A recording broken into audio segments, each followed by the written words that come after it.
Assalamualaikum warahmatullahi wabarakatuh. Waalaikumsalam warahmatullahi wabarakatuh. Semoga keselamatan, kesejahteraan tetap bersama kita semuanya. Selamat siang, Bu Ulan. Selamat siang, Mbak Latifah. Ya, Siang, Pak. Alhamdulillah pada siang hari ini kita bisa bertemu di agenda ujian. Ya, di agendanya adalah agenda ujian atau evaluasi. Ini kita masih menunggu Bu Wiwin, tapi nggak apa-apa kita mulai aja nanti biar Bu Wiwin nyusul aja. Ya, Yes, mungkin dimulai aja ya, karena ya, kita oke. Dan kita udah mulai di praktek ya. Oke, oke. Sebelum dimulai ujian ini, saya akan jelaskan teknisnya terlebih dahulu. Seperti halnya ujian-ujian offline, cuman ini bedanya online ya. Jadi yang pertama nanti pembukaan, kemudian yang kedua nanti Mbak Latifah menyampaikan eh, menyampaikan jawaban-jawaban dari soal-soal teori yang kemarin sudah dikerjakan, ya, disampaikan. Kalau bisa nggak usah dibaca, tapi diterangkan, jadi tidak plek dengan apa yang dituliskan di situ. Ya, itu yang pertama. Kemudian yang kedua, nanti masuk ke soal yang praktek, Mbak Latifah juga menjelaskan terkait dengan praktek yang sudah dilakukan ada 4 video. Nah, 4 video kan? 4 videonya itu nanti yang muter saya apa kamu? saya juga tidak apa-apa, Pak. Oh ya, kamu boleh. Nanti dijelaskan dulu, kemudian baru diputar, terus disimpulkan. Paham ya? Nah, oke. Setelah sesi itu selesai, baru nanti sesi pertanyaan dari penguji, yaitu Bu Ulan menanyakan terkait yang teori maupun yang praktek. Kalau memang kurang jelas, Bu Ulan bisa minta tolong untuk diulang lagi. Ya, diulang lagi terkait dengan jawabannya ataupun videonya untuk minta diputar lagi dan seterusnya. Nanti Mbak Latifah juga saya berharap bisa memenuhi apa yang menjadi permintaan dari Bu Ulan. Nah, kemudian yang ketiga itu nanti adalah saran-saran dari penguji. Nah, ketiga saran-saran dari penguji dan yang keempat adalah penutup. Ya. Kita sampai ini jam 2 berarti nanti kita harus sampai maksimal jam 4 maksimal banget itu. Syukur setengah 4 udah selesai.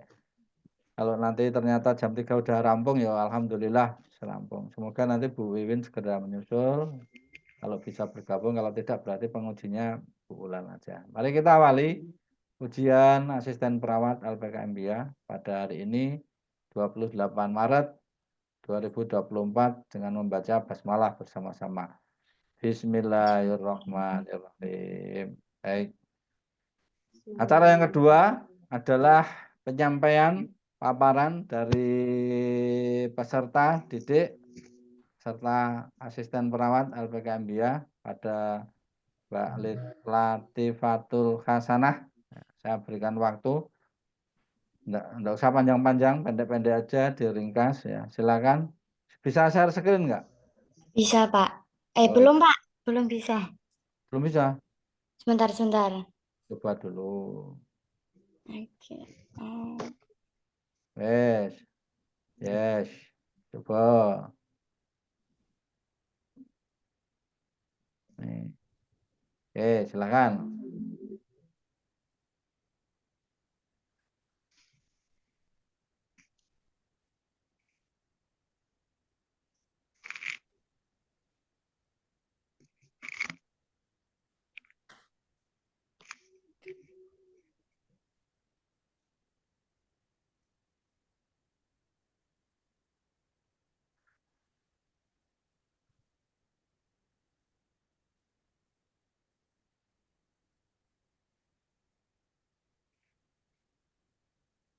Yang di PPT-nya sudah dibuat belum, Mbak Mbak Eva?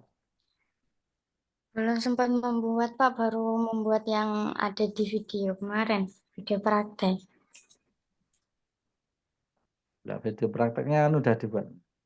Sudah dibuat. Ini PowerPoint-nya sudah dibuat. Oh ya. Cuman yang untuk soal ini belum sempat.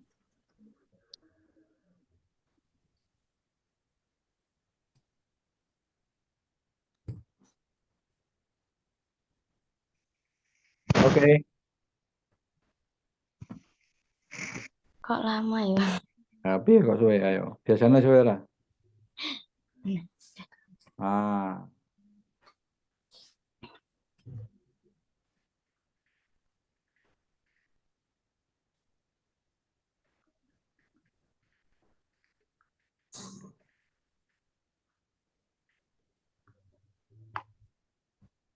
oke. silakan Mbak Eva dimulai langsung kepada permasalahannya.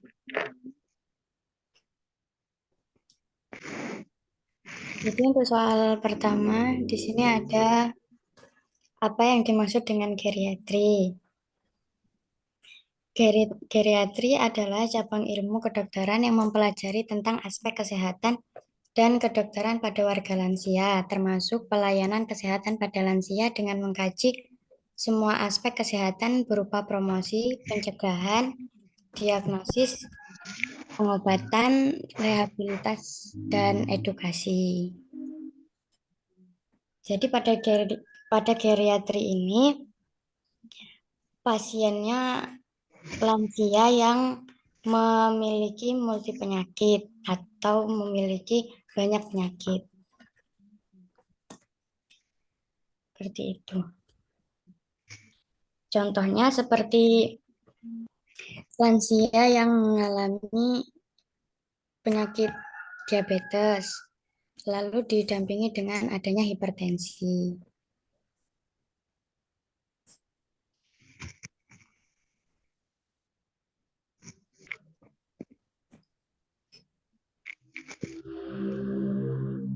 Ya, silakan dilanjut Mbak Eva. Terus saja semuanya.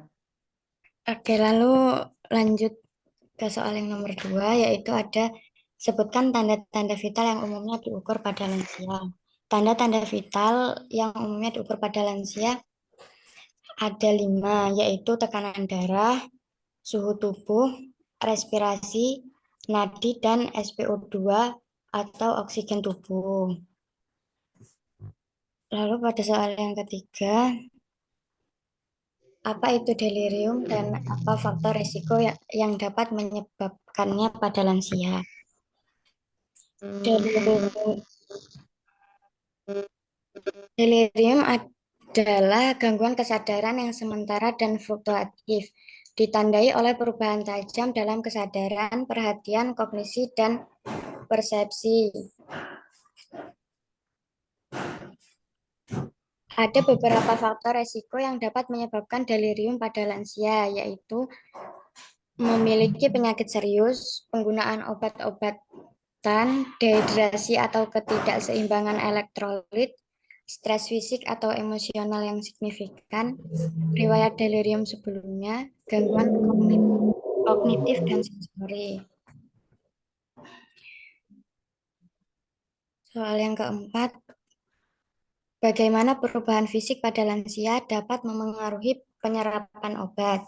Perubahan fisik pada lansia yang dapat memengaruhi penyerapan obat adalah dengan beberapa cara, yaitu penurunan gastrointestinal, perubahan pada sistem metabolisme, penurunan perfusi jaringan, penurunan massa tubuh dan lemak, penurunan fungsi ginjal.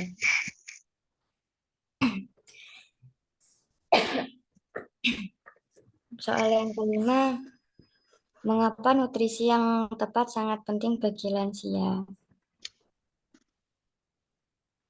Karena nutrisi yang tepat memiliki dampak langsung pada kesehatan fisik, mental, dan kualitas hidup. Berikut adalah beberapa alasan mengapa nutrisi yang tepat sangat penting bagi lansia. Alasan yang pertama yaitu memelihara kesehatan fisik. mencegah terjadinya penyakit kronis, menjaga kualitas hidup, pemulihan dan penyembuhan pada penyakit ringan, dan menjaga kesehatan mental.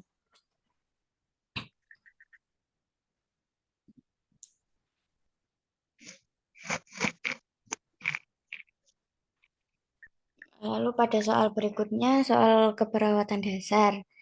Yang pertama, bagaimana cara menjaga kulit yang sehat pada lansia yang mengalami risiko luka tekan? Jadi di sini ada beberapa cara untuk menjaga kulit sehat pada lansia yang mengalami risiko luka tekan, antara lain pemantauan kulit secara rutin, mengelola kelembapan kulit, mengonsumsi nutrisi yang baik, tetap aktif secara fisik, konsultasi dengan tenaga medis jika diperlukan.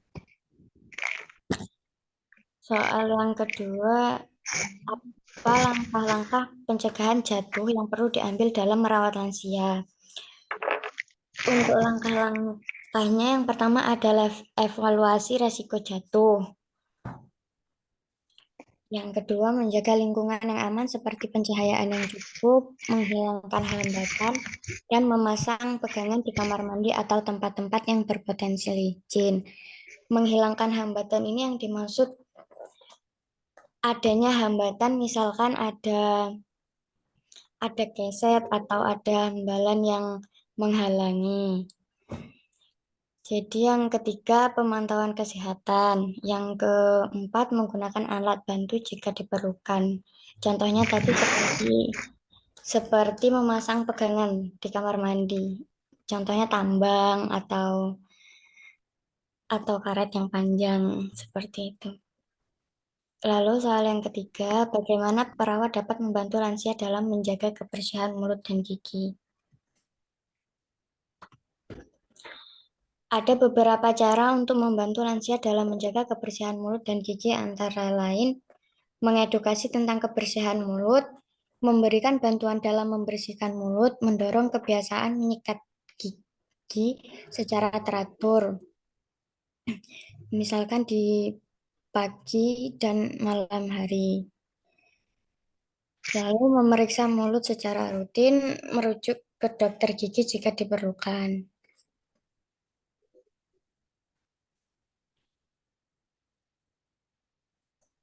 Soal yang keempat, apa yang perlu diperhatikan dalam memberi bantuan mandi pada lansia?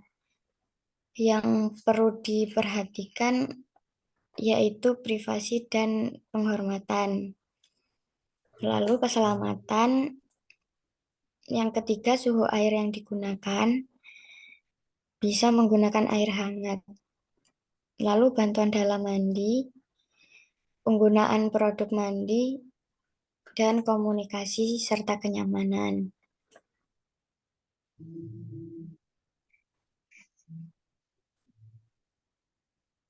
Soal yang kelima, bagaimana cara mengelola stres pada lansia yang mungkin mengalami perubahan emosional? Ada beberapa cara untuk mengelola stres pada lansia, antara lain komunikasi yang baik, teknik relaksasi, aktivitas fisik, menjaga rutinitas, melakukan kegiatan yang menyenangkan, mencari dukungan sosial.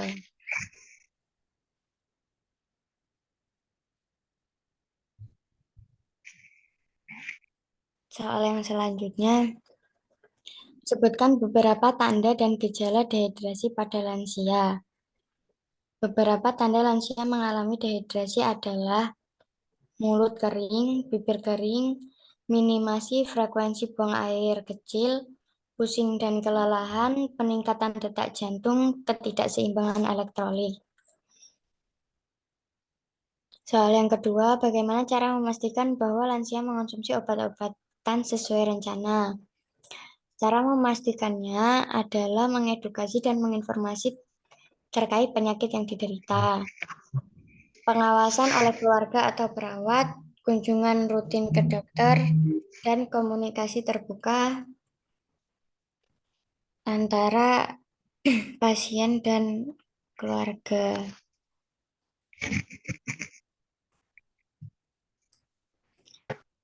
Lalu soal yang ketiga, apa yang perlu diawasi ketika memberikan perawatan bagi lansia dengan diabetes? Yang perlu diawasi dalam merawat pasien dengan diabetes adalah pengelolaan gula darah rutin. Pengontrolan gula darah rutin, diet sesuai anjuran dokter, mengonsumsi obat gula darah secara rutin, aktivitas fisik, pengelolaan berat badan, menjaga kesehatan mata, manajemen stres, dan menjaga pola makan.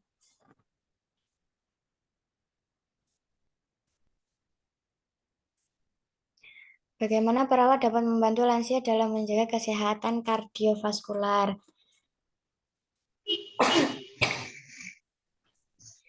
Perawat dapat membantu lansia dalam menjaga kesehatan kardiovaskular dengan cara mengedukasi gaya hidup sehat, pemeriksaan rutin, dan dukungan emosional. Soal yang kelima, apa saja tindakan pencegahan infeksi yang penting dalam merawat lansia? Tindakan yang dilakukan untuk mencegah infeksi pada lansia antara lain menjaga kebersihan badan, terutama pada bagian tangan, menjaga kebersihan lingkungan, vaksinasi, memantau data-data infeksi, memantau tanda-tanda infeksi, mendorong pola makan sehat. Yang keenam, apa saja tindakan yang diperlukan pemijatan untuk lansia? Tindakan yang perlu dilakukan saat pemijatan pada lansia adalah konsultasi dengan dokter, penyesuaian teknik pemijatan, fokus pada kenyamanan, hindari area sensitif atau area yang rentan, hindari pemijatan yang lebih.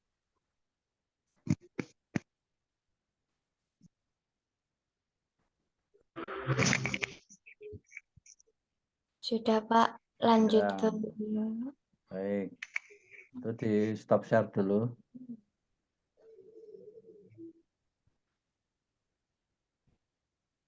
Silakan di stop share. Baik. Untuk yang video kamu buat apa saja, Mbak? Diceritain aja, nggak usah diputar. Untuk video saya membuat 4 video. Yang pertama dengan kasus diabetes tipe 2. Hmm. Yang kedua, Lalu yang kedua dengan kasus hipertensi. hmm. Yang ketiga dengan kasus osteoartritis. Yang keempat kasus Alzheimer. Ya, nanti kalau memang diperlukan biar diminta diputar, biar tidak diulang ya, tidak mengulang mutar. Oke. Iya, Pak. Oke. Selamat bergabung, Bu Win. Ini tadi kita mulai dulu sebentar. Oke. Untuk yang kesempatan pertama, saya berikan waktu kepada Mbak Ulan atau Bu Ulan untuk bertanya kepada Mbak Iva. Oke. Monggo silakan mau bertanya dari mana, mau kemana dan seterusnya. Saya persilahkan waktunya. Monggo. Oke. Nah, baik. Ini dengan Mbak siapa lupa tadi? Mbak siapa? Mbak Latifah. Oh ya, Mbak Latifah. Tak tulis dulu lupa ya. Mbak Latifah. Mbak Latifah ya. Ya. Iya, Oke, dari presentasi sudah bagus. Dari presentasi sudah bagus. Cuman mungkin harus lebih dispesifikkan lagi ya. Ini kalau untuk teorinya, teoritis. Tapi ketika nanti akan menghadapi pasien pun juga tidak akan yang teoritis sekali itu enggak. Tapi karena ini ujiannya adalah ujian presentasi, jadi memang ada sedikit banyaknya itu teoritis gitu ya. Yang pertama ini tadi kan di pengetahuan umum ya, itu kan ada nomor satu, itu kan ada yang namanya promosi, ada pencegahan, gitu kan. iya. Ada promosi, ada pencegahan, ada diagnosis, ada pengobatan. Nah, itu bisa nggak memberikan contoh? Maksudnya promosi untuk yang geriatri itu seperti apa sih untuk lansia itu? Contohnya seperti apa? Entah itu permasalahan tentang penyakit misalnya. Penyakit yang sering diderita oleh lansia itu apa? Promosinya bagaimana? Untuk promosi penyakit saya mengambil penyakit diabetes. Jadi Diabetes kadang mellitus. itu banyak Hmm, banyak sekali lansia yang mengalami penyakit diabetes seperti itu. diabetes mellitus. Terus kalau untuk pencegahannya bagaimana? Itu kan Kalau berarti kan mempromosikan tentang diabetes mellitus. Nah, cara mempromosikan itu seperti apa, Mbak? cara mempromosikannya, Mm-mm. Nggak apa-apa, pelan-pelan aja. Cara mempromosikannya gimana? Ataukah dengan menyebar leaflet ataukah dengan cara mendatangi ke rumah-rumah atau seperti apa? Nah, itu kan termasuk dalam promosi ya. Nah, kalau misalkan diabetes mellitus, nah, contohkan saja, misal dalam satu desa itu kan ada terkena demam berdarah, ya kan? Demam berdarah berarti mungkin bisa jadi dari pihak kita yang sebagai seorang perawat atau kita bekerja di puskesmas itu kan pasti akan mendatangi suatu desa tersebut untuk mempromosikan bahwa oh ini loh DB, oh ini loh demam berdarah. Nah, seperti itu contoh. Kalau untuk lansia ya untuk DM itu nanti untuk promosinya bagaimana? kalau untuk promosinya mungkin bisa dilakukan dengan cara pengumpulan lansia di suatu puskesmas. Ya, itu juga bisa. Terus untuk pencegahannya, Nah, untuk pencegahannya itu bisa mengurangi makanan yang berkadar gula tinggi. berarti itu melalui apa? Melalui apa? Media apa? Melalui media komunikasi. Komunikasi. Jadi seperti melakukan penyuluhan begitu ya? Ya, seperti mas. Ya, oke. Jadi itu yang saya maksud. Jadi misalkan untuk pediatri itu contoh diabetes mellitus itu cara promosinya bagaimana? Terus pencegahannya seperti apa? Pencegahan ya, itu untuk mencegah diabetes mellitus. Bagaimana Bu? Suaranya kurang jelas. Untuk mencegah diabetes mellitus harus melakukan apa sebagai seorang perawat? Untuk pencegahan. Pencegahan diabetes. Tadi kan yang diangkat kan diabetes mellitus ya, itu untuk Ya. promosinya kan diabetes mellitus. Terus pencegahannya kita kan melakukan edukasi, ya kan, edukasi terhadap lansia-lansia tentang diabetes mellitus. Nah, terus untuk pencegahannya Untuk melakukan pencegahan apa? Diabetes mellitus. Jadi kata kuncinya kalau diabetes mellitus itu berhubungan dengan gula. gula. Nah, itu untuk pencegahannya gimana? Untuk pencegahannya me- Hmm? untuk pencegahannya mengurangi makanan yang berkadar gula tinggi. Oh ya, oke, ya seperti itu ya. Maksudnya ya.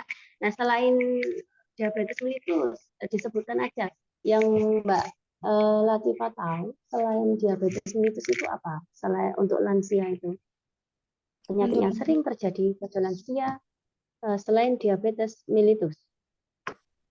Tadi selain sudah disebutkan prakteknya tadi sebenarnya sudah ada. osteoartritis. Osteoartritis, terus Ya. Terus lagi Alzheimer, diabetes mellitus, Alzheimer, osteoartritis, Alzheimer, terus hipertensi juga. ya. Oke, jadi nanti untuk promosi, pencegahan, diagnosis, dan pengobatan itu sesuai dengan kasusnya yang ada di lingkungan ya. Ya. Tapi memang kebanyakan untuk lansia yang saya temui di lapangan itu yang pertama adalah hipertensi. Kalau diabetes jarang, ada tapi jarang. Yang paling sering adalah hipertensi sama osteoartritis. Ya, osteoartritis. Itu. Oke, gitu ya. Satu. Terus selanjutnya, ada yang mau ditanyakan nggak? Nggak. Saya lanjutkan dulu ya. Ya. Yang nomor 2, di sini kan ada sebutkan tanda-tanda vital yang umumnya diukur pada lansia, ya kan? Itu Ya. ada tidak ada tekanan darah, ada suhu, ada respirasi, ada nadi, ada SpO2. Nah, itu coba disebutkan secara rinci. Untuk tekanan darah itu kalau untuk normalnya berapa? Suhu itu normalnya berapa? Respirasi normalnya berapa? Nadi normalnya berapa? SpO2 itu normalnya di angka berapa? Tekanan Untuk darah Untuk tekanan darah normalnya di bawah 100. Untuk Tekanan darah normalnya berapa? normalnya di bawah 140 mm Hg. Di bawah 140 mm. Coba dirincikan. Berarti misalkan berapa per berapa. Seperti sudah paham ya? Sistol diastol sudah paham apa belum? Kalau Untuk pengukuran ya, setahu saya sistolik itu denyut pertama, lalu diastolik itu denyut yang terakhir. Oh, enggak. Jadi Mbak Latifah sudah pernah tensi belum? Sudah pernah ditensi belum? Sudah. Nah, hasilnya berapa? Hasilnya 90. 90 per 70. Nah, itu maksud saya. Jadi ada nilai angkanya tekanan darah yang normal itu berapa? Seperti Mbak yang tadi katakan 90 per 60. Nah, normalnya berapa? Kalau 90 kan itu rendah. Ya, Normalnya berapa? 100, Normalnya? 120 per 80. Nah, oke. Jadi 120 itu disebut apa? 120 disebut sistolik, tekanan darah sistolik. Untuk 80? 80 tekanan darah diastolik. Ya, oke. Jadi untuk normalnya tekanan darah adalah 120 per 80. Itu sistolik menunjukkan 120, diastolik menunjukkan 80. 80. Gitu? Iya. Ya. Terus untuk suhunya, normalnya berapa? Suhu untuk dewasa? 36 derajat sampai 38. 37. Kalau 38 dia sudah febris namanya ya, sudah panas. Jadi untuk normalnya adalah 36 sampai 37 derajat Celcius. 37 derajat Celcius. Kalau sudah lebih dari 37 itu berarti sudah febris atau demam. Untuk secara teorinya perawatan ya, itu sudah demam. Untuk respirasi ya. Respirasi itu apa? Respirasi itu apa? Respirasi. Respirasi itu apa artinya?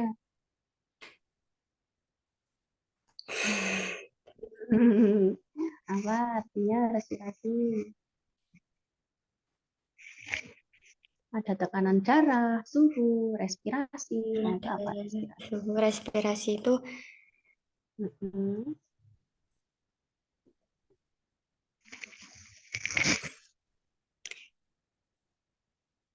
kurang tahu, Bu.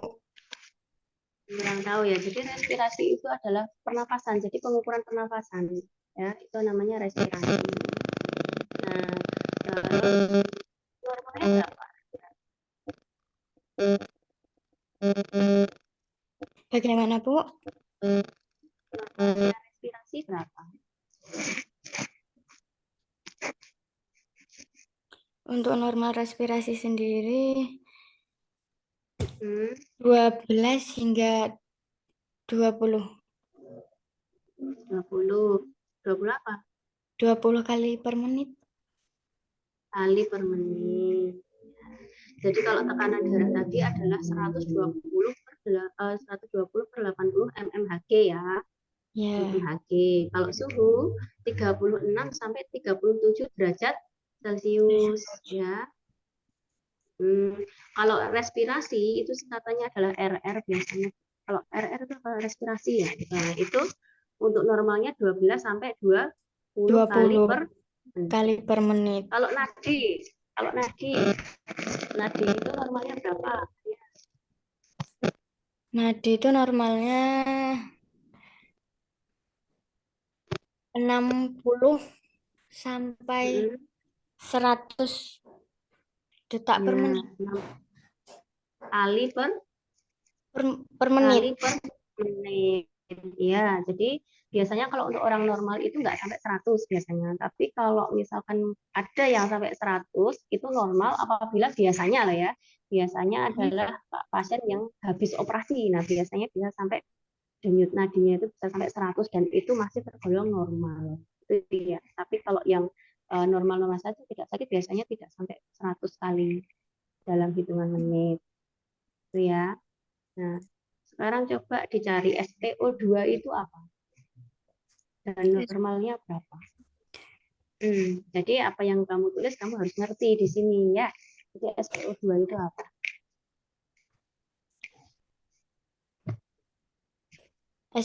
SpO2 itu satu reaksi oksigen. Saturasi oksigen normalnya Normalnya 95 sampai 100%. 95 sampai 100. Nah, di sini untuk TTV, ini kan namanya tanda-tanda vital ya. Tanda-tanda Ya. vital itu meliputi tekanan darah, suhu, respirasi, nadi. Nah, itu adalah tanda-tanda vital. Nah, berarti di sini sudah tahu ya angka normalnya untuk TTV itu. Sudah. Nah, berarti ya. Oke. Itu untuk nomor 2. Nah, di sini bentar, buka.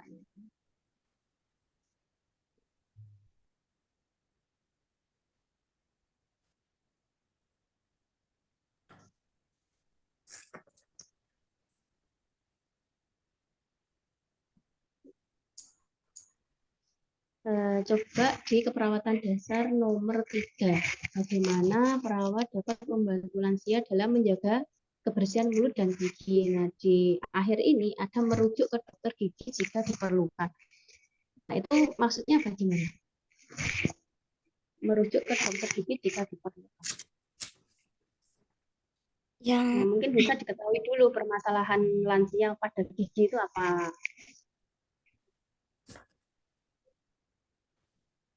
Contohnya? contohnya seperti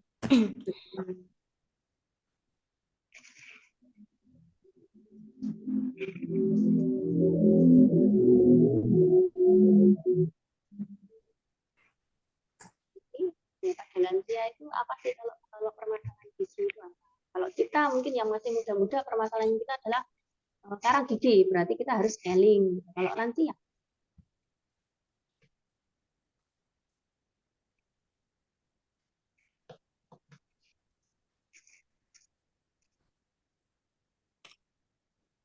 kalau lansia nggak apa-apa, dikit dulu, jangan buru-buru. Camnya mungkin agak dibetulkan, Mbak Latifah, diturunkan. Jadi Bu Wulan biar bisa ngelihat ekspresi wajahnya kamu. Nah, diturunin. Kebimbingannya Mbak Latifah. Iya. Nggak apa-apa, Iya. kita sama-sama belajar di sini ya Mbak Latifah. Ya. Tuh.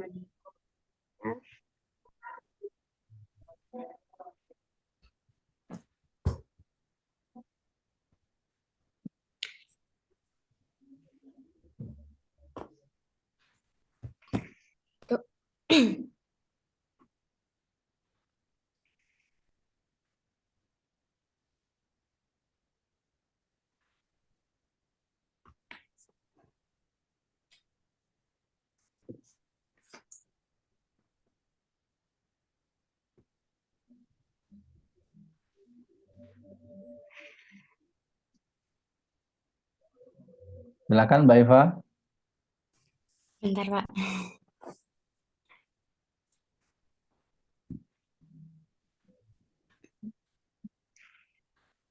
Tadi pertanyaannya apa, Bu?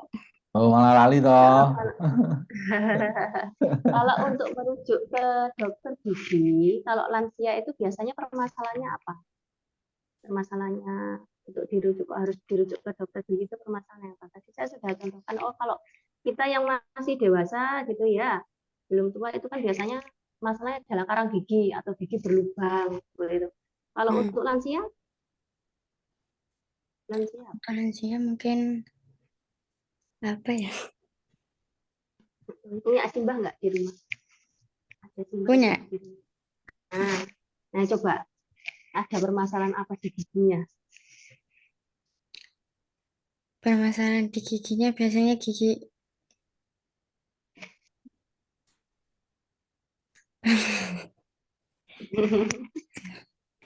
Oke. Biasanya ya gigi berlubang terus kayak giginya giginya ompong gitu. Nah, giginya ompong. Nah, salah satunya kan giginya ompong ya, tapi kan tidak banyak, misalkan hanya sebagian saja. Nah, itu biasanya kita perlukan ke dokter gigi karena apa? Biasanya lansia yang tidak mempunyai gigi, cara makannya itu kan susah. Ya kan? Ketika cara makannya susah, berarti harus dibawa ke dokter gigi. Untuk apa? Nek ompong itu untuk apa? Membuat gigi, Gigi palsu. nah gigi palsu, gigi tiruan ya. Nah, itu agar memudahkan Memudahkan makan. untuk makan. Biasanya begitu ya. Jadi banyak lansia-lansia itu yang mungkin giginya sudah tidak ada. Biasanya kalau perlu dirujuk ke dokter gigi untuk membuat gigi palsu atau gigi agar bisa makan. Iya. Nah, sekarang lanjut ya. Iya, Bu. Ini ada yang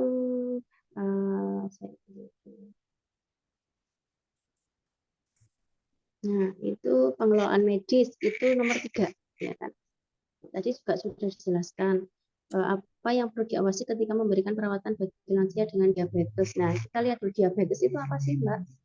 Diabetes itu apa? Diabetes adalah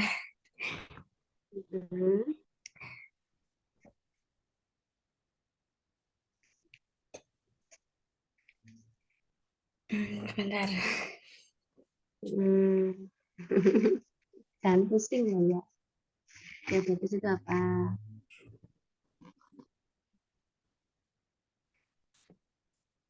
Diabetes adalah gangguan metabolisme yang ditandai dengan apa Bu? Hiperglikemia yang berhubungan dengan abnormalitas metabolisme karbohidrat, lemak, dan protein.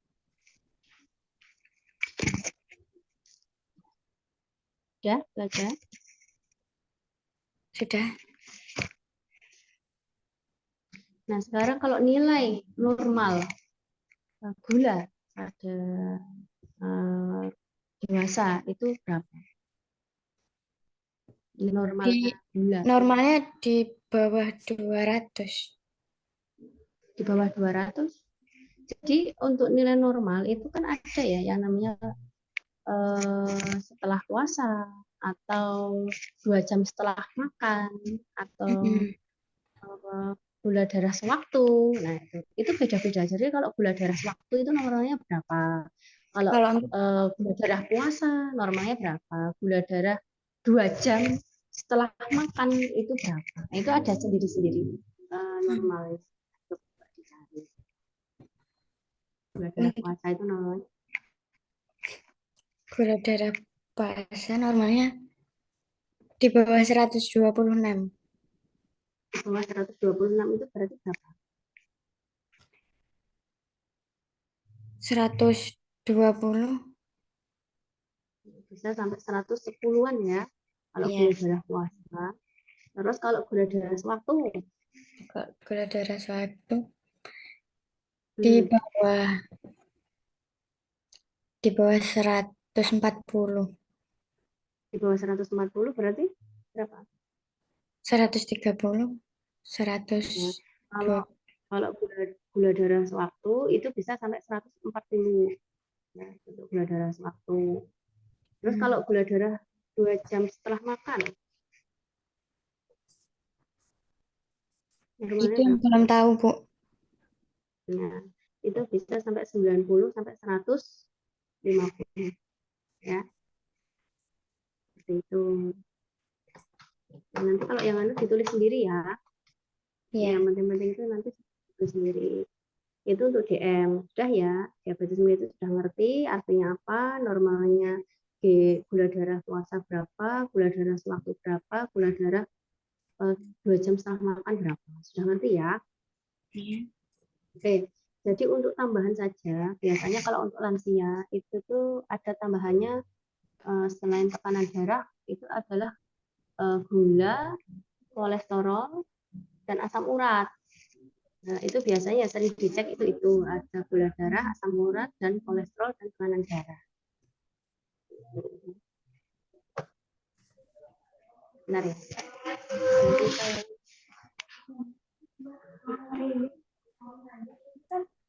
Itu ya. Saya akan itu dari Yayasan Nusantara. kayaknya resto ya, resto. Nah, berarti ya itu saya nggak tahu itu di mana. Maaf ya Bu.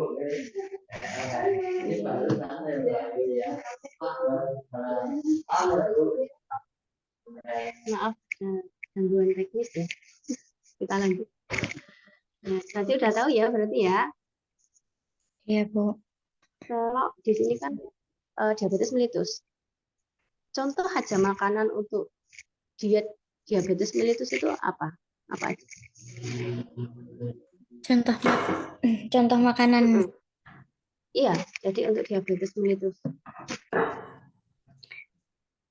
untuk makanan mungkin bisa Atau memakai diet beras. itu yang bagaimana itu diet DMT yang bagaimana contohnya apa? Kan di situ dituliskan sudah diet apa namanya?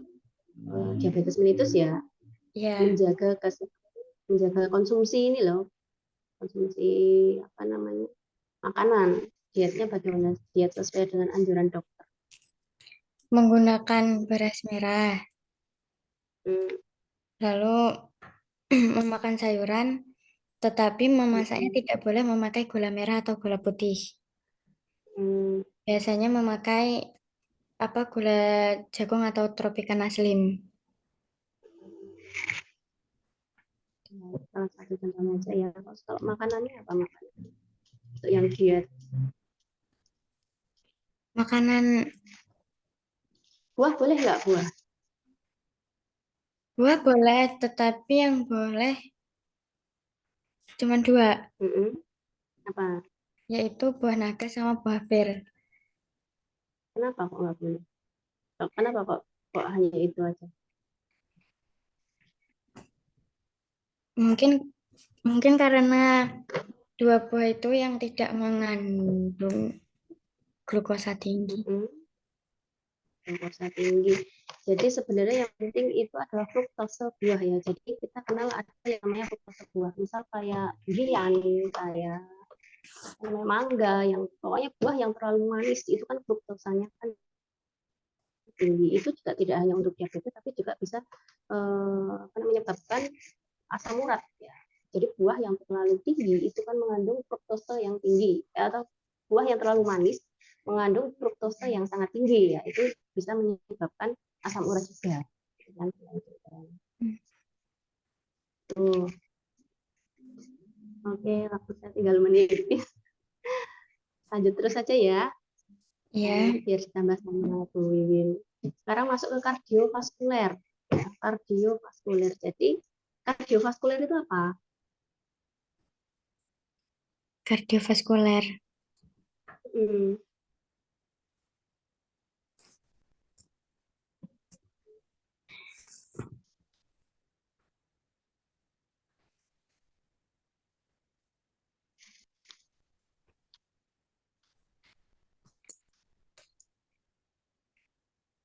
Kardiovaskuler itu seperti penyakit jantung.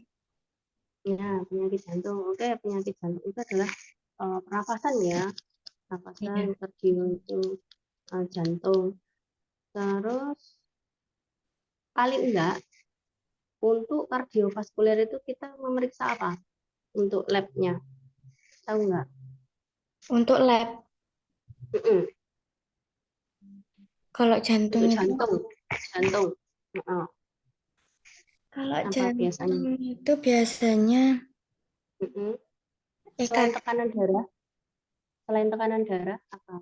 EKG, Nah, EKG itu namanya kepanjangannya EKG itu kepanjangan elektro Elektro. elektrokardiografi. Ya, elektrokardiogram ya. Oke, saya yang sudah, ini saya yang terakhir. Ini saya akan menanyakan tentang praktikum yang osteoartritis. Itu kamu bikin video atau bagaimana? Iya, ada bikin video, ada juga bikin PowerPoint-nya. Kalau yang PowerPoint bahasnya tentang apa? Bisa nggak usah ditampilkan nggak apa-apa, tapi garis besarnya aja. Garis besarnya ada pengertian osteoartritis.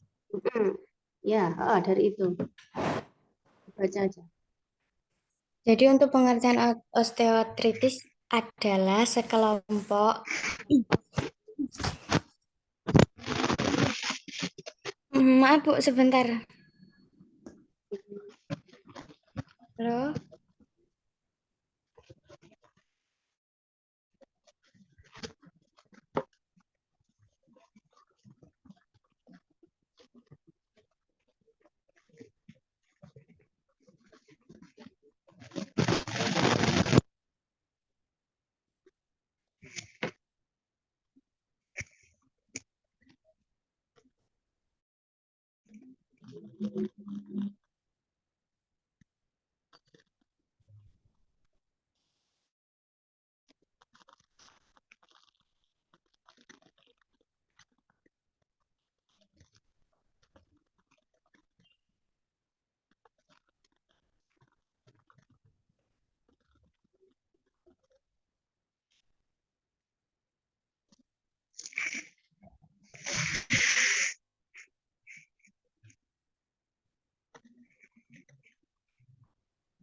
Ya, jadi tentang osteoartritis ya Bu.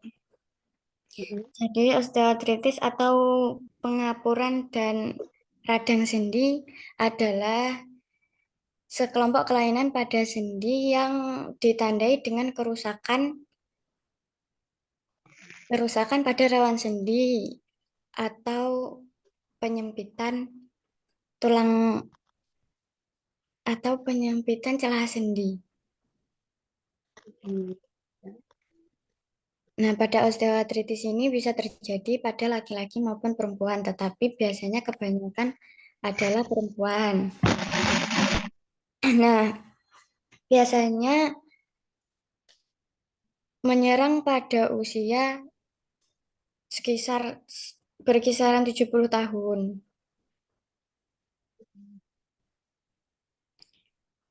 Ya, Iya. Baca.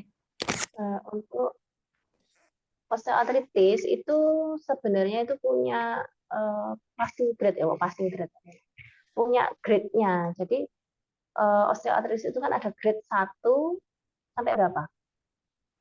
Osteoartritis itu ada grade 1 sampai ke berapa? Jadi kayak tingkat keparahan rusaknya itu loh. Jadi misal kayak hipertensi itu kan ada hipertensi stage 1, hipertensi stage 2, hipertensi stage 3, dan hipertensi stage 4. Nah, seperti itu kan ada. Oh, kalau prehipertensi misalkan 130 per 90 misalkan. Nanti kalau misalkan hipertensi tingkat 1 itu 140 per berapa.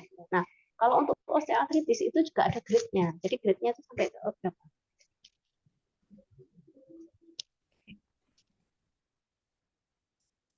Itu belum tahu, Bu.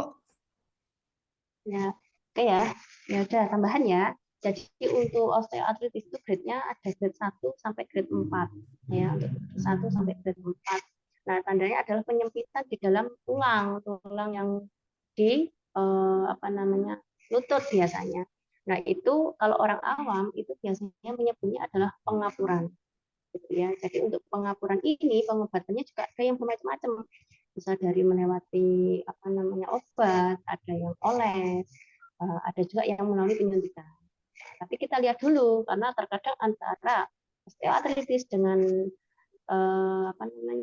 gout artritis. Gout itu adalah asam urat. Nah, itu biasanya agak rancu. Nah, ini sakitnya itu karena gout artritis atau osteoartritis gitu ya. Terkadang kan bisa sampai ke lutut. Tuh.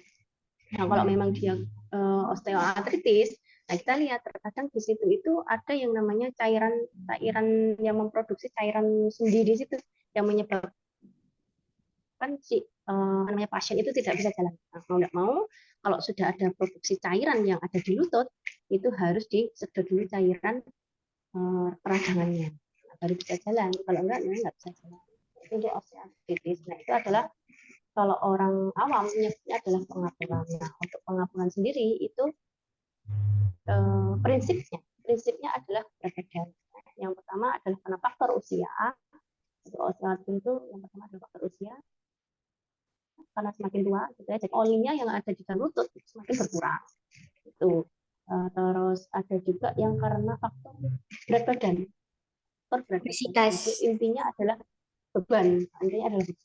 Jadi kan ada yang kegemukan atau tadi obesitas. Nah, itu kan karena lututnya itu kan terlalu berat yang ada di atas. Selalu menumpuk badan. Jadi bertumbuh kepada lutut. Nah, itulah yang menjadi penyebab osteoartritis. Nanti kalau sudah sampai grade 4, jadi kan kalau yang itu kan ada celah gitu kan, ada celah antara tulang ini dengan tulang ini kan ada celah di tengahnya begini kan? Iya. Contoh ya begini ya, ada celahnya ini di tengah. Kalau sudah sampai grade 4, biasanya dia gadok seperti ini. Nah, kalau sudah gadok seperti ini, itu hanya bisa dengan operasi bedah tulang, dan nggak bisa lagi untuk jadi diganti itu loh, seperti itu. Tapi kalau grade-nya masih aman 1, 2, nah itu masih ada celah, jadi kita bisa menyuntikkan obat di dalam celah tersebut. Gitu. Kalau masih grade 1, 2, atau 3. Kalau sudah grade 4 itu sudah nutup seperti ini. Kalau sudah nutup, biasanya sudah tidak bisa disuntik lagi. Nah, mau tidak mau harus ganti tulangnya. Nah, itu adalah tambahan ilmu saja. Nah, mungkin dari saya itu saja. Ada yang mau ditambahkan dari Mbak Latifah atau Pak Sur? Yeah. Terima kasih Mbak Wulan sudah menyampaikan beberapa pertanyaan. Mungkin satu kata penutup atau beberapa penutup rekomendasi terkait dengan apa yang sudah dibuat Mbak Wulan atau yang telah dijawab ini tadi, rekomendasinya apa? Saya nambahin sedikit aja. Jadi kalau untuk sudah di lapangan itu lebih banyak ke komunikasi keperawatannya. Jadi komunikasi itu yang paling penting karena kalau tidak setiap hari dilakukan sama halnya dengan mengukur tekanan darah dengan stetoskop itu kalau tidak setiap hari itu juga akan sulit dilakukan. Nah, apalagi komunikasi keperawatan. Komunikasi itu kan apalagi tingkat emosionalnya kalau lansia itu kan lebih sensitif daripada kita yang masih muda. Seperti itu aja sih Pak tambahannya. Jadi lebih belajar ke yang komunikasi keperawatan. Kalau untuk tindakan itu nanti bisa belajar sambil seiring berjalannya waktu. Tapi kalau untuk komunikasi itu kalau tidak dibiasakan berkomunikasi yang baik itu juga akan menjadi suatu masalah nanti. Kebanyakan seperti itu. Baik. Terima kasih Bu Wulan. Pertemuan ujian pada malam hari, pada siang sore hari ini juga rekomendasinya. Nah, semoga menjadi catatan yang istimewa terbaik buat Mbak Iva ya, karena dari kemarin ini memang komunikasi selalu kita tekankan ya. Apalagi kita ketemunya online, jadi gesturnya nggak teramati secara real gitu loh. Kalau ketemunya offline kita bisa lebih serius ya, lebih membimbingnya lebih pakem kayak gitu, karena kita nggak ketemu secara langsung jadi nggak bisa. Barangkali Mbak Wulan ada agenda yang lain. Saya menyampaikan terima kasih, selamat bertugas, semoga sukses selalu. Saya akan melanjutkan pertanyaan-pertanyaan dengan Bu Wiwin. Terima kasih banyak Mbak Latifah sama Pak Suryono. Saya pamit undur diri dulu ya. Bu, terima kasih. Karena mau ada pasien ini. Assalamualaikum. Waalaikumsalam.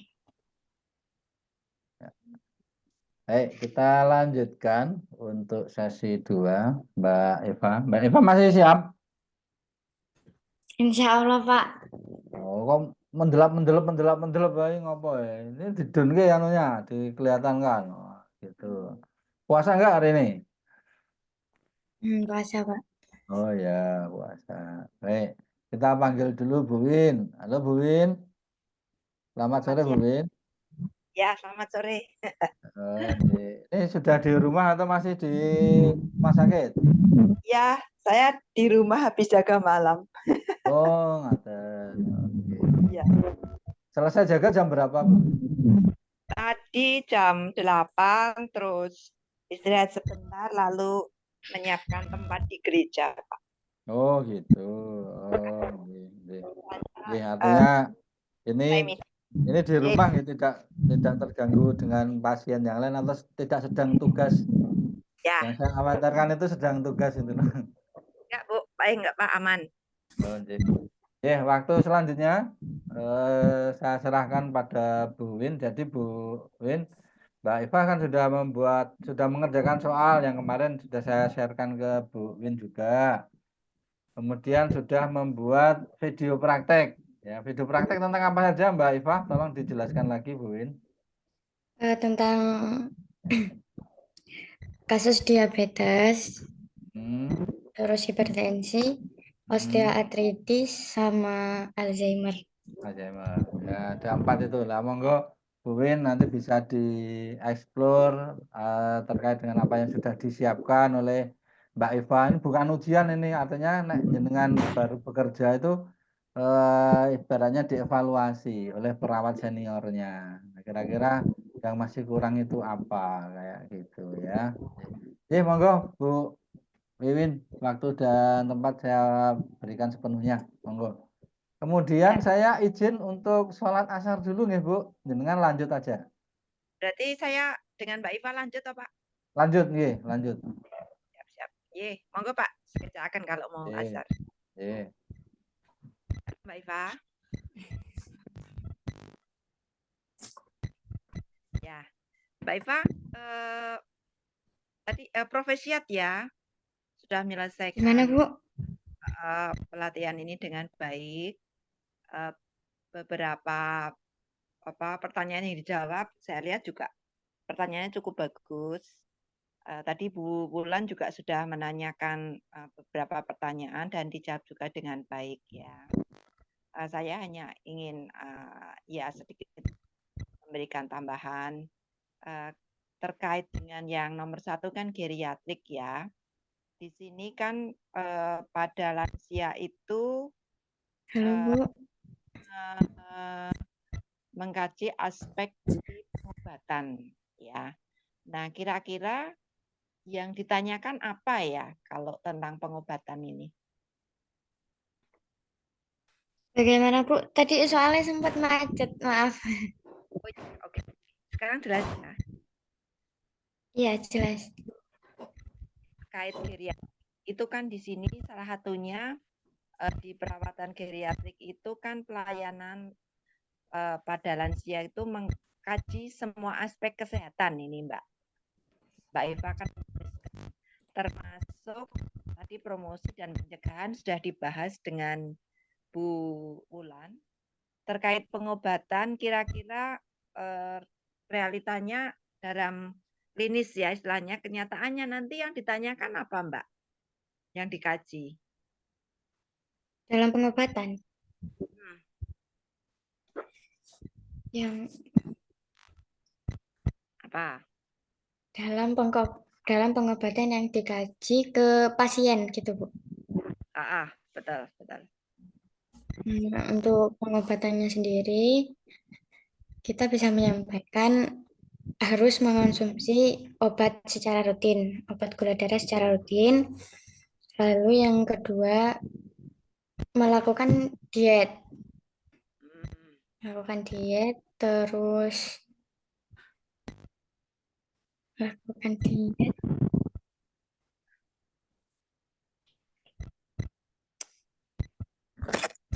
Mengurangi konsumsi makanan yang berkadar gula tinggi. Hmm, Contohnya seperti makan makanan manis kayak bolu seperti itu. Oke. Ya, jadi eh, aspek yang dikaji itu artinya ketika kita bertemu dengan lansia atau merawat lansia, kan kita tahu dulu diagnosisnya. Diabetes itu kan sebenarnya salah satu contohnya ya, sama hipertensi, ada juga bisa penyakit jantung, bisa asam urat. Nah, berarti kalau berkaitan dengan pengobatan, berarti tadi sudah benar yang ditanyakan adalah obatnya apa, ya. Nah, obat rutin itu, terus kita juga perlu menanyakan apakah obat tersebut diminum sesuai dengan program dokter. Siapa tahu dia minumnya hanya sekali-sekali gitu ya. Kemudian tadi betul tentang diet. Itu diet itu sebenarnya bukan mengurangi ya, tapi apa yang dikonsumsi gitu ya. Beberapa lansia itu kan seringkali mengalami penurunan nafsu makan sehingga justru dietnya tidak baik. Yang harusnya dimakan jadi nggak dimakan gitu ya, nggak mau. Jadi proteinnya nggak masuk gitu ya, hanya karbohidrat saja. Nah ini juga perlu dikaji. Makanya udah 3 kali benar, tapi jumlahnya nggak cukup, kemudian komposisinya nggak sesuai. Nah itu yang perlu ditanyakan juga. Ya kira-kira seperti itu ya Mbak Iva. Iya, Jadi Bu. ketika menghadapi lansia, itu kita memang mesti memperhatikan hal-hal yang seperti ini tadi tentang diet terutama ya, karena problemnya lansia itu nanti diet itu rata-rata kesulitan dalam apa mengkonsumsi gitu ya. Kemudian berikutnya tentang delirium ya. Delirium ini kan beberapa faktor yang dapat menyebabkan delirium yaitu penggunaan obat-obatan. Kira-kira bisa dibayangkan atau bisa Mbak Iva sebutkan obat-obatan apa sih yang menyebabkan delirium? Obat-obat yang menyebabkan delirium. Kalau masalah obat-obat belum terlalu paham. Oke, mungkin bisa punya pengalaman atau apa gitu? Belum tahu. Yang menyebabkan delirium itu mengonsumsi obat yang seharusnya tidak diminum bersama, tetapi diminum bersama barengan gitu. Oh, bukan. Bukan ya? Oke, saya kan supaya paham. Nggak apa-apa. Karena ini sering terjadi, Mbak. Ini Mbak Ivan ini sudah benar. Tapi saya bantu untuk eksplorasinya supaya nanti paham. Jadi saya pas punya kasus ini, kasus bagus ya. Jadi saya punya pasien stroke sudah lama, hampir 11 tahun ya dirawat, didampingi oleh Mbaknya Pramurukti. Dan pasien ini seringkali ngamuk-ngamuk. Jadi dia nggak kooperatif. Gigiti Pramuruktinya, mencubiti gitu. Pokoknya sehingga akhirnya dia diberikan obat-obatan penenang. Ya.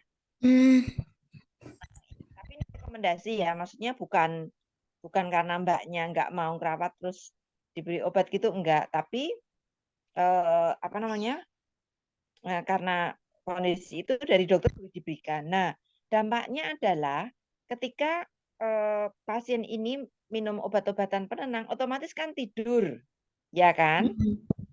Nah, tidur sih oke saja, tapi kita perlu memperhatikan tidurnya ini tidur yang normal atau delirium. Ya toh? Kalau tidur normal, ketika dibangunkan sesekali akan terbangun gitu ya.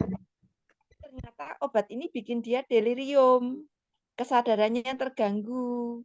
Tadinya biasanya bisa kontak dengan kita, ketawa-ketawa dia tidak. Nah, ternyata pada saat ini terjadi perubahan fisik. yang lain, ada penyakit serius nih yang nomor 3.1 penyakit serius ini. Ternyata dia diare, Mbak. Diarenya banyak, dehidrasi. Dehidrasi, kekurangan cairan, menyebabkan dia garam dalam darahnya turun. Namanya hiponatremia. Ya kan? Kamu pernah belajar itu ya, hiponatremia. Nah, yang terjadi adalah pasien ini delirium berat, kesadarannya menurun gitu. Dan ternyata setelah dicek lab, natriumnya itu harusnya 130, dia hanya 109. Turun sekali kan? Iya. Nah, akhirnya pasien dirawat, ketahuan itu hiponatremi, terus dikoreksi, diberikan infus untuk menaikkan natrium. Dan yang terjadi akhirnya pasiennya kembali, untungnya ya, pulih seperti disediakan kala. Ceria, udah ketawa-ketawa. Padahal udah 90 tahun loh gitu. Itu yang perlu saya tekankan. Kalau nanti buat lansia, hati-hati kalau memberikan obat-obatan, terutama obat-obatan yang mengganggu status kesadarannya. Hati-hati. Termasuk berkaitan dengan penyakit yang serius tadi yang saya contohkan ya. Ternyata dia deliriumnya bukan obat-obatan karena dia hiponatremi.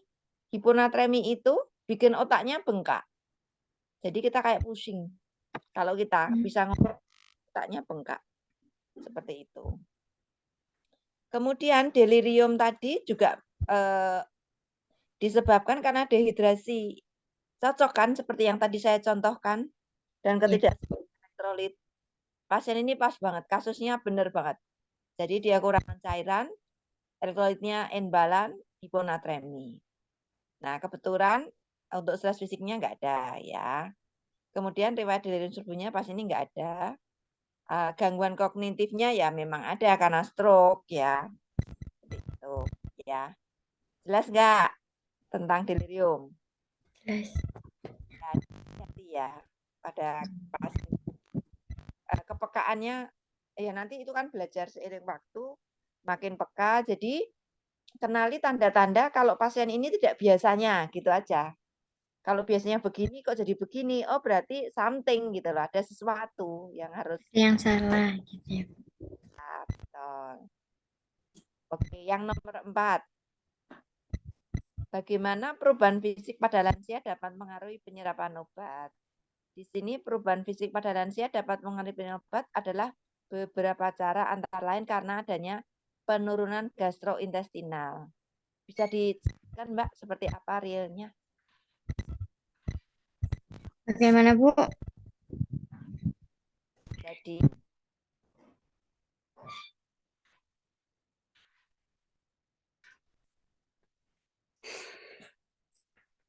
lansia itu kan perubahan fisik pada lansia dapat mempengaruhi penyerapan obat. Antara lain yang menyebabkan terganggunya penyerapan obat itu adalah penurunan gastrointestinal. Kira-kira bisa dijelaskan seperti apa ini maksudnya? Maksudnya itu seperti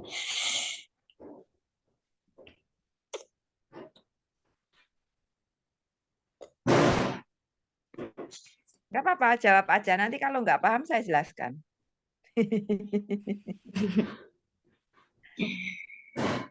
Oke, jadi pelan-pelan.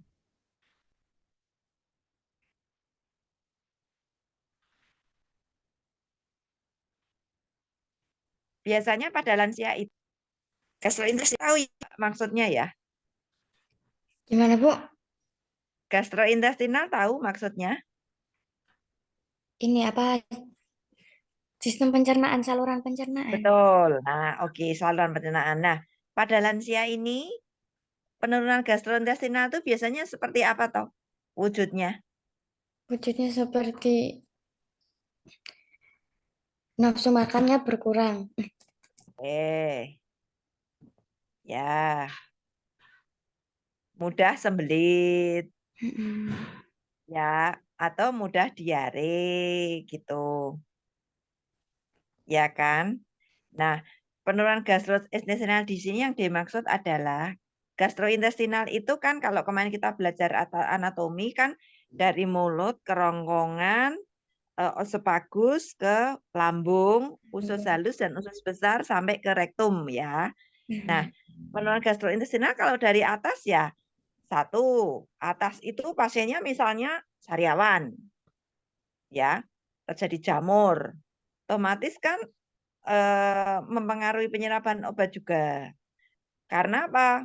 Pada sariawan itu kan terjadi peningkatan jumlah produksi ludah, hipersalivasi, iya kan? Jadi Iya. banyak. Nah, saliva tadi, air liur itu mempengaruhi kestabilan obat. Jadi mudah rusak. Gitu kira-kira. Nah, peningkatan air ludah atau saliva itu kan tidak hanya di atas saja, tidak hanya di mulut, tapi tentunya juga ada di bawah, di lambung terutama ya. Dia produksi asam lambungnya meningkat juga. Sama seperti di atas, bahwa peningkatan keasaman lambung itu juga mempengaruhi kestabilan obat-obat yang diminum. Contohnya seperti itu ya. Sehingga memang ketika itu terjadi, maka dokter akan memilih apakah pasien ini memang perlu diganti obat injeksi ketika sedang sakit loh ya maksudnya. Atau kalau Mbak Iva sebagai pramurukti, bagaimana tetap mempertahankan fungsi gastrointestinalnya baik. Contohnya tadi sudah disebutkan tadi waktu dengan Bu Wulan, memelihara kesehatan mulut. Betul, ya.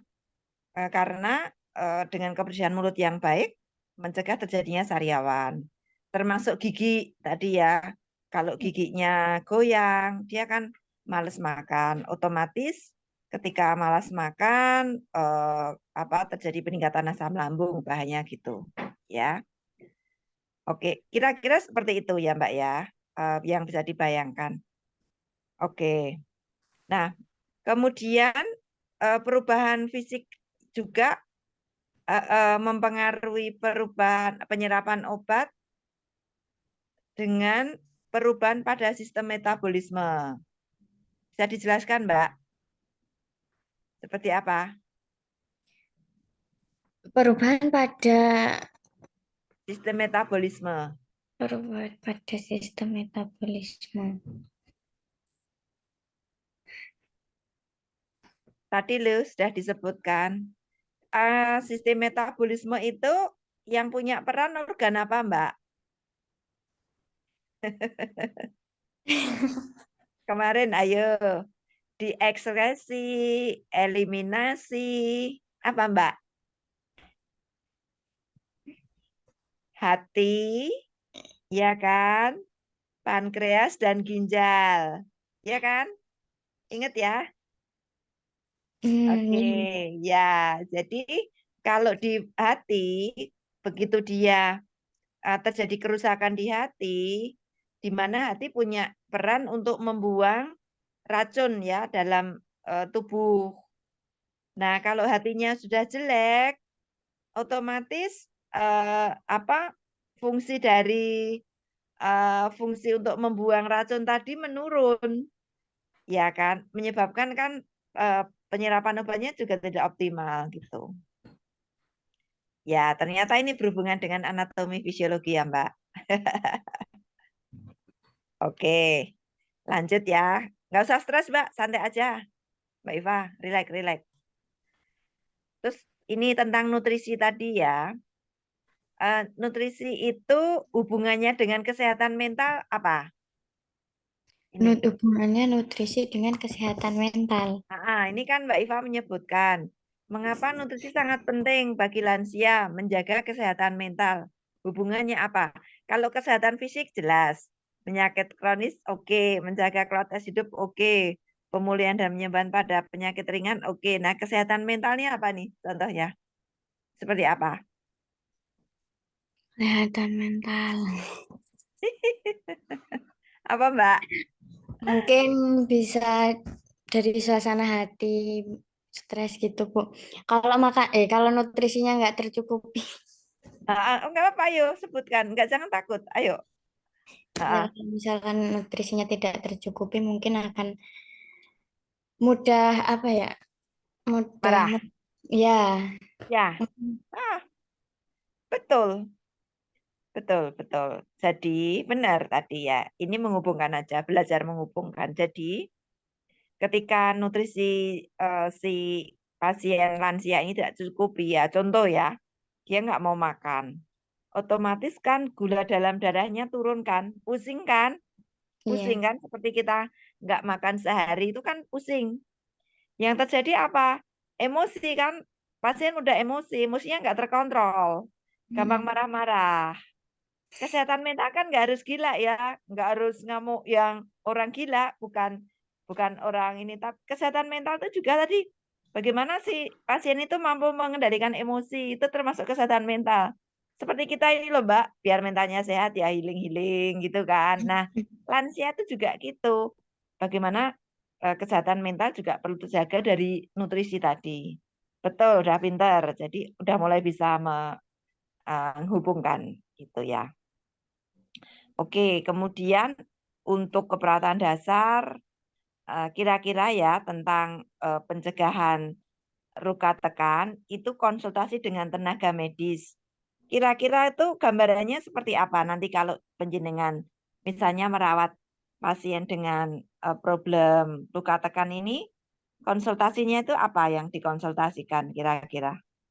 Yang dikonsultasikan.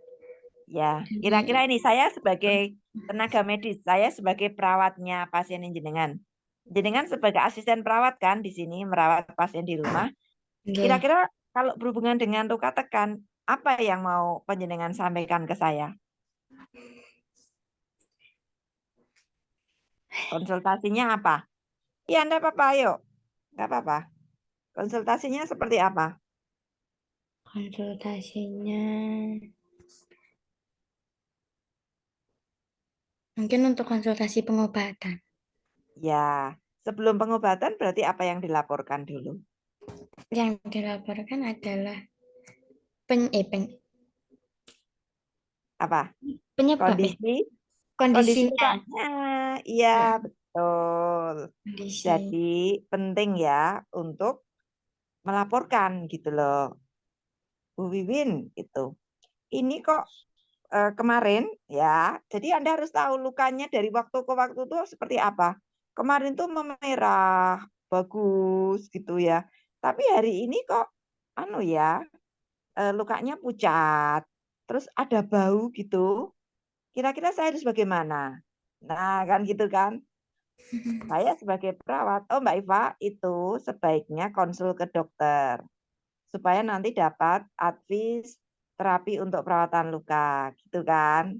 Iya. Nah, saya sebagai perawat akan juga mengkonsulkan ke medis, ke dokter. Nah, ternyata dokter punya advis, oh dikasih ini gitu ya, oke. Terus saya akhirnya ngasih tahu ke Mbak Iva kan, Mbak Iva, nanti perawatan lukanya ini ya. Sudah bisa? Oh belum Bu. Oke, saya kasih contoh begini. Setelah melakukan, kan Anda juga akan konsultasi lagi kan. Oh Bu Wiwin ternyata sekarang lukanya makin baik loh, memerah, tidak ada pucat, tidak bau, tidak ada nanah. Nah seperti itu loh Mbak maksudnya. Ya, besok gitu. Jadi karena kan perawatan luka kemungkinan tidak akan dilakukan perawat tiap hari karena mungkin menyangkut cost biaya juga. Jadi biasanya perawat bisa merekomendasikan ke pramurukti, ke asisten perawat untuk merawat luka gitu. Nah, itu yang perlu Anda pahami ya nanti kalau ada yang nggak normal ini segera lapor gitu ya. Atau juga secara nggak langsung pasiennya demam tinggi, ada di gubitus tapi demam tinggi ya segera lapor gitu. Berarti harus ada upaya yang lebih selain hanya pengobatan lukanya. Gitu ya. Oke, kemudian untuk pencegahan jatuh, gunakan alat bantu jika diperlukan. Kira-kira alat bantu yang cocok untuk lansia apa Mbak? Contohnya. Hmm, bisa tongkat. Oke, lalu yang aman. Yang Lalu lain, yang aman seperti tali tambang itu tadi. tali tambang seperti oke untuk pegangan Iya, maksudnya. Oke. Kalau untuk berjalan supaya pasien juga bisa jalan sendiri selain dengan tongkat apa? Pernah dengar walker? walker. Belum. Oke. Nah, kalau tongkat itu resikonya adalah kalau pasien itu misalnya gemuk atau pasien keseimbangannya tidak baik, dengan tongkat itu berisiko dia jatuh. Jadi gunakan walker. Walker itu yang bentuknya hampir apa ya Mbak? Kotak itu loh, yang nanti kita di dalamnya itu loh pasiennya. Paham Oh tak? iya, saya tahu cuman nggak tahu namanya, Bu. Ya, itu namanya walker ya. Hmm, Ya, jadi untuk lansia paling aman itu dengan walker. Kita bisa di belakangnya dia pada saat pasien itu jalan. Jadi kalau nanti sewaktu-waktu nggak kuat atau apa kan kita langsung megangi handling iya, gitu ya. Oke ya, jelas ya. jelas. Oke. Terus tadi menjaga lingkungan aman tadi, menghilangkan hambatan tadi contohnya apa Mbak? Saya tadi nggak dengar. Contohnya seperti misal mau ke kamar mandi, biasanya itu kan di depan kamar mandi itu ada keset ya, Bu. Ah, Nah, itu mungkin bisa disingkirkan terlebih dahulu agar tidak oke, mengganggu. oke, baik, pinter. Jadi benar. Nah, lansia sering kecelakaan itu sering jatuh di rumah karena keset. Ya, jadi tentunya sediakan keset yang aman ya, jangan yang licin karena begitu lansia nginjek malah bablas gitu ya, malah licin. Nah, itu bahayanya di situ. Oke. Terus yang nomor 4 terkait dengan bantuan mandi tadi, yang perlu diperhatikan adalah suhu air yang digunakan. Kira-kira cara mengukur suhunya gimana, Mbak? Kalau mau mandikan dengan air hangat. Atau misalnya juga mandi di kamar mandi dengan shower air hangat. Kira-kira cara mengukur suhunya gimana, Mbak Iva? Pakai alat atau apa? Apa, Mbak? Cara sederhananya gimana coba? Ditunjukkan caranya. Biasanya mengukur suhu. Suhu air panas loh, suhu air yang mau digunakan. Caranya seperti apa? Cara sederhana loh, nggak perlu pakai alat ini. Kita harus memastikan dong, pas mandikan, lansia kan nggak boleh terlalu panas ya. Biasanya dilihat Anak-anak ini apa? Dicek dulu menggunakan tangan, disiramkan ke tangan seperti itu. tangannya sebelah mana? Tangan yang bagian mana terutama? Telapak Bagi atau punggung? punggung. Oke, kenapa punggung? Kenapa? Kurang tahu, Bu. Oke, karena punggung itu merupakan area yang peka ya. Jadi dibalik gini ya tangan ya. Jadi kalau itu dikom, tangan kita gini. Kalau itu pakai shower, ya tangan kita disemprot dulu. Seperti itu ya. Jangan lupa ya, ini menjadi hal penting ya. Jangan sampai pada waktu mandi dia kepanasan. Nanti terjadi kecelakaan dong, luka bakar. Iya. Itu ya. Oke, yang berikut. Untuk mengelola stres pada lansia, salah satunya dengan menjaga rutinitas. Bisa dijelaskan nanti ini caranya seperti apa ini? Kalau nanti Anda membayangkan merawat lansia, gimana kira-kira Mbak? Bagaimana, Bu? Jadi cara mengelola stres pada lansia, salah satunya adalah dengan menjaga rutinitas. Ini tulisannya Mbak Iva. Kira-kira dalam realnya nanti menjaga rutinitas itu yang kira-kira seperti apa bayangannya Mbak Iva gimana? Mungkin dengan melakukan apa yang disukai oleh lansia tersebut. Oke.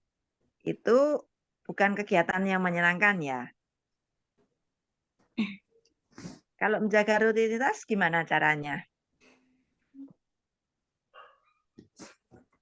Menjaga rutinitas. Mm-mm. Bayangannya. Oke, Belum ada bayangan, Bu. belum ada bayangan. Baik, jadi begini. Lansia itu seperti anak-anak. Jadi apa yang sering dilakukan ya itu harus gitu. Jadi apalagi pada lansia, mohon maaf ya, dengan status ekonomi menengah ke atas, dia biasanya punya semacam rutinitas yang memang tidak terlewatkan. Contoh ya, bangun tidur ya harus minum air putih dulu. Nah, gitu ya. Lalu gosok gigi. Kemudian dia berdoa. Setelah itu akan sarapan dulu mungkin dengan kue yang ringan. Baru mandi, baru makan pagi. Itu. Berarti salah satu mengelolanya ya tadi rutinitas tadi dijaga. Makanya penting ketika kalau lansia itu masih memungkinkan untuk diajak diskusi, ya kan belum tentu lansianya itu nggak bisa apa-apa ya. Banyak sebenarnya Pramurukti Mbaknya Asper itu dapat lansia yang hanya untuk pendampingan, hanya untuk mendampingi. Nah itu libatkan lansia dalam aktivitas sehari-hari, membuat jadwal dulu. Ya gitu. Misalnya menjelang sore, setelah sore makan malam, besok pagi akan seperti apa itu mulai diingatkan. Misalnya Ibu, besok pagi adalah hari Jumat. Seperti biasa, kalau hari Jumat, Ibu kan ini belanjakan ya ke supermarket. Oke, apakah besok akan tetap dilakukan? Misalnya. Oh iya, saya harus belanja. Oke, apakah mungkin mulai sekarang bisa ditulis? Saya tuliskan belanja apa saja besok. Nah, gitu loh Mbak. Ya.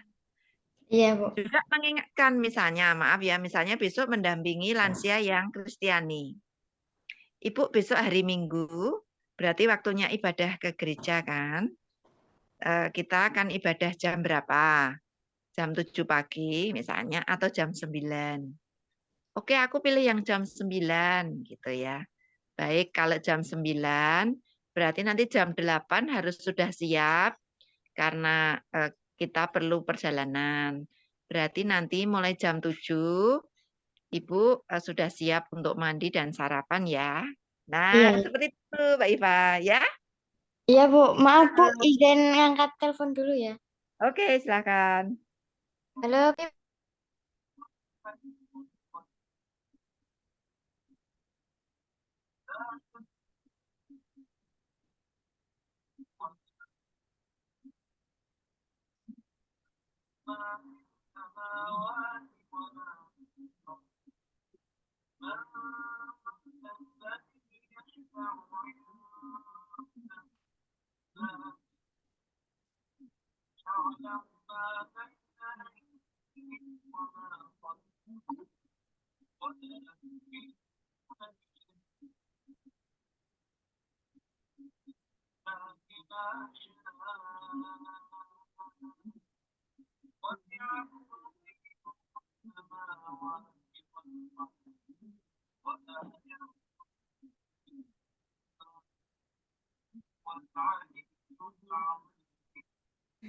Oke, sudah, Bu. Maaf ya, Bu. Oke, ya nggak apa-apa. Oke ya Mbak, paham ya? Ya, paham, Bu.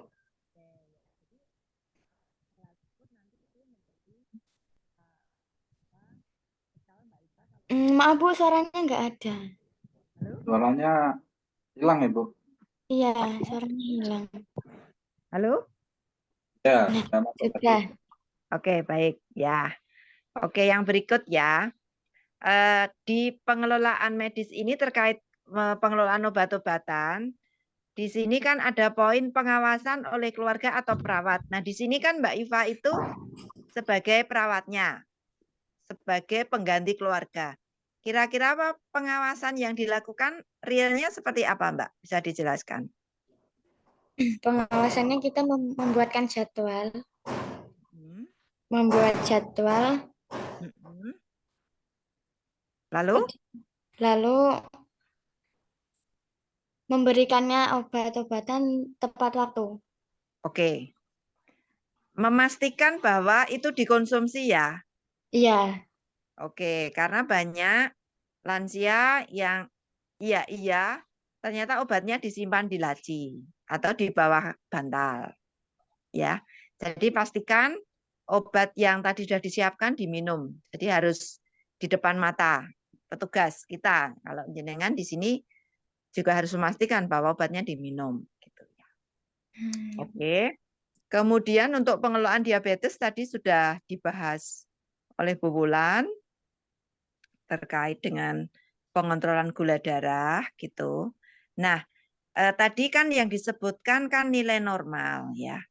Tapi yang kalah pentingnya adalah justru pada diabetes ini resikonya adalah gulanya turun. Ya. Kira-kira angka berapa sih yang disebutkan bahwa gula darahnya itu turun? Berapa hasilnya? Kurang dari berapa? Di bawah 90. Oke, di bawah 90 atau di bawah 70 ya paling Paling rendah. bahayanya. Ya, paling ini. Kemudian kalau itu terjadi gula darahnya turun, misalnya 60 lah ya. Apa Mbak yang mau dilakukan, Mbak? Yang pasti membawa ke dokter. Kadang biasanya kan kalau ada orang yang kekurangan gula darah, itu kadang sampai tidak sadarkan diri. Betul, pintar. Nah, Ya. ya langkah yang pertama kita langsung bawa ke dokter. Sebelum ke dokter, pasiennya masih sadar. Masih sadar tapi gulanya turun 60. Apa?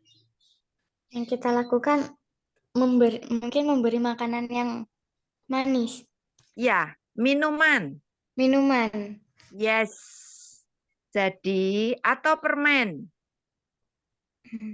Ya. Jadi selalu menyediakan permen atau gula untuk pasien ini. Jadi sewaktu-waktu namanya hipoglikemi turun, segera buatkan minum manis. Terus kemudian dicek ulang 30 menit kemudian, ya. Itu yang paling penting. Jadi jangan karena penurunan gula darah ini terjadinya seringkali pada dini hari. Ya, karena mungkin pasien makannya terlalu awal di sore hari, kemudian pada malam hari sebelum tidur dia tidak makan apa-apa. Harusnya kan snack dulu. Kalau perlu minum diabetasol dulu gitu loh, supaya mencegah terjadinya hipoglikemi waktu pagi hari. Seperti itu ya. Oke. Lalu terkait pencegahan infeksi sudah ini disebutkan menjaga kebersihan lingkungan dan vaksinasi. Vaksinasi pada lansia apa, Mbak? Vaksinasi. Apa? Ada kok, memang ada. Apa? Belum paham, Bu. Belum paham. Influenza ya, bisa ya. Ya, terutama pada mereka-mereka yang akan melakukan ibadah haji, itu kan harus vaksinasi seperti itu untuk mencegah terjadinya influenza gitu ya. Nah, ini kemudian yang berikut adalah tindakan pemijitan untuk lansia ya. Di sini yang paling penting adalah bahwa pemijitan itu jangan sampai menimbulkan cedera pada pasien tersebut. Oke, Mbak Iva, buat membuat video tentang diabetes bisa disebutkan apa yang dilakukan? Cara pengecekan. Lalu Cara pengecekannya gimana, Mbak? Kalau cek gula darah? kalau cek gula darah itu menggunakan alat pengukur. Betul. Langsung terus ada Lancet device Ya. yang terutama ada strip test sama chips. Ya. Oke. Kemudian Kemudian nanti itu pada chips dan pada tabung strip test itu kan ada kode angka. Nah, itu Betul. harus disamakan terlebih dahulu. Oke, bagus. Oke, sudah ya, siap. Sekarang waktu mau menusuk, caranya seperti apa? Waktu mau menusuk itu caranya dibersihkan dulu tangan dengan alkohol. Oke, terus? Lalu biasanya menusuk itu di ujung jari. Oke, oke. Nah, Ditusukkan setelah menggunakan lancet device. oke. Setelah mengusap dengan swab alkohol, perlu dilap dengan kasa kering nggak? Perlu. Oke, oke. Sebelum menusuk, ditekan tidak? Iya, ditekan. Oke, ya. Jadi, cara mudahnya, pennya itu kan sudah dipasang lancet, jarum Iya. kan? Mm. Nah, tangan yang dominan kanan itu yang bergerak, tangan kiri itu sudah memegang ujungnya jari. Jari keberapa yang mau ditusuk? Yang direkomendasikan? Biasanya jari tengah. Jari tengah, oke. Tidak boleh pada jari keempat lima ya. Iya. Ya, oke. Betul, jadi ditekan. Tekanannya itu jangan dilepaskan karena itu satu mempengaruhi supaya pasien tidak nyeri, kedua eh, hasilnya valid karena gula darahnya kan cukup ya. Mm. Kita enggak. Jadi kalau waktu ngecek itu jangan mencet lagi darahnya. Harusnya enggak boleh dipencet. Jadi kita mencet jarinya itu supaya darahnya yang kapiler tuh ngumpul di situ. Jadi begitu dipencet di pas apa Di ujung jarinya. ditembak, itu darah tuh langsung keluar sendiri tanpa dipencet. Oh, berarti kalau sudah ditusukkan itu tidak boleh dipencet lagi ya, Bu? Harusnya tidak. Harusnya sudah keluar sendiri. Makanya sebelum menusuk itu ditekan, jarinya tuh ditekan dulu, nggak boleh dilepas. Itu dari tangannya kiri Mbak Iva itu menekan terus. Jadi begitu cetet gitu darah tuh udah cur, nggak net, nggak dipencet-pencet. Gitu ya, karena itu Ya. mengaruhi hasil. Oke, nah saya hubungkan dengan mengurangi risiko infeksi pada pasien ini. Setelah selesai, bagaimana cara membereskan alat itu, pennya terutama, pennya yang untuk nusuk Pada itu. untuk yang menusuk itu. Mm-mm. Untuk membereskannya di apa? Lansetnya itu diganti. Lansetnya Oke, hanya sekali buang ya. pakai. Ya. Baik. Terus berikut apa? Mencegah infeksi lagi. Apa membuang strip test? Oke, ya betul. Lagi yang hubungannya sama pennya tadi. Ujungnya pennya itu kena darah enggak? Kemungkinan. Kemungkinan terkena. Jadi Oke, berarti harusnya harusnya dilap atau dicuci. yes, dilap alkohol aja, swab alkohol itu. Ya. Ya. Jadi setelah selesai langsung dibersihkan karena kemungkinan itu akan dipakai. Mungkin serumah kan bisa jadi memakai. Begitu juga ketika orang lain memakai harusnya langsung dibersihkan supaya tidak terjadi infeksi pada pemakai berikutnya. Gitu. Oke, Mbak Iva, terima kasih Profesiat. Luar biasa, sudah bisa menjawab dengan baik. Waktu saya kembalikan ke Pak Sur. Monggo Pak Sur. Matur nuwun Bu Win sudah membantu kami meluangkan waktu di namanya kesibukannya yang luar biasa, tapi sudah bisa meluangkan waktu untuk bisa menyampaikan ujian, menguji untuk Mbak Iva pada sore hari ini ya. Mungkin ada rekomendasi khusus untuk Mbak Iva, Bu, dari sekian kali pertemuan dan ujian kali ini.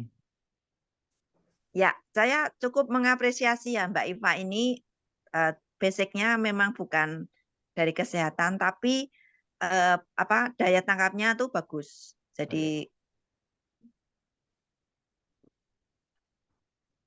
Oh, malah nge-lag ini. Ya, jadi dari Oke. jawaban dan ya, saya salut. Mudah-mudahan nanti Mbak Iva tetap tidak berhenti di sini belajarnya. Ini awal saja karena nanti dalam praktek selanjutnya itu pasti akan ada istilahnya pertanyaan klinis yang mungkin akan ditemukan karena pasien kan unik ya. Teorinya begini, prakteknya akan berbeda. Nah, satu kuncinya adalah ketika nanti Mbak Iva merawat di rumah, jangan lupa untuk punya konsultan perawat. Karena ini untuk rujukan.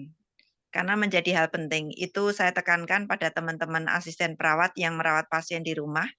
Supaya nanti ketika terjadi suatu kesulitan, itu tidak memutuskan sendiri. Ada yang bantu. Karena memang kewenangannya berbeda. Itu saja Pak Syur. Semoga Mbak Iva juga makin lancar nanti dalam bekerja. Amin. Ya, terima kasih. Terima kasih Bu Win. Baik, Mbak Eva dari 2 penguji. Semoga nanti hari ini tambah ilmunya ya. Jadi ujian itu tambah ilmunya. Gimana Pak. setelah ujian kamu? Rasanya gimana? Tambah ilmunya enggak? Rasanya sedikit plong, Pak. Oh ya, oke. Ini nanti tinggal saya buatkan sertifikatnya, kemudian nanti bisa beresi untuk administrasinya. Insya Allah nanti bulan-bulan ini sudah selesai ya, sudah selesai. Kemudian selamat bekerja, pesannya Bu Win tetap terus belajar, menggali. Ya, syukur kalau nanti di Lampung kamu bisa lanjut mengikuti program yang lain, misalnya ngambil yang keperawatan, yang D3 dulu, yang bisa masuk sore atau apa. Nah, kayak gitu ya. Jadi Iya, Pak. harus kamu diskusikan dengan dokter kamu ya di tempat kamu bekerja karena bagaimanapun kamu kan tidak selamanya di situ, ya kan? Atau kamu malah punya cita-cita ingin selamanya di situ. Nah, gitu loh Enggak, ya. Pak. Kalau tidak kan berarti kamu harus berdiskusi, membagi waktunya sambil bekerja, sambil sambil belajar. Sampai di penghujung kegiatan, yaitu doa penutup, mari kita akhiri kegiatan pada sore hari ini dengan berdoa bersama menurut agama dan kepercayaan kita masing-masing. Berdoa dimulai. Alhamdulillah. Berdoa cukup. Terima kasih semuanya Mbak Iva, Bu Win. Sampai ketemu. Sehat dan sukses selalu. Amin. Selamat sore. Sampai ketemu di Ya, kelas-kelas berikutnya nih Bu Win. iya Selalu Pak Sur. merepotkan. Ya. Betul, dengan senang hati bisa Oke, membantu. matur Matur nuwun. nuwun Pak Oke, Sur, Mbak Iva, sami-sami. terima kasih. Ya, Oke, sampai jumpa. sami-sami, Bu. Ya, izin live. Nggih.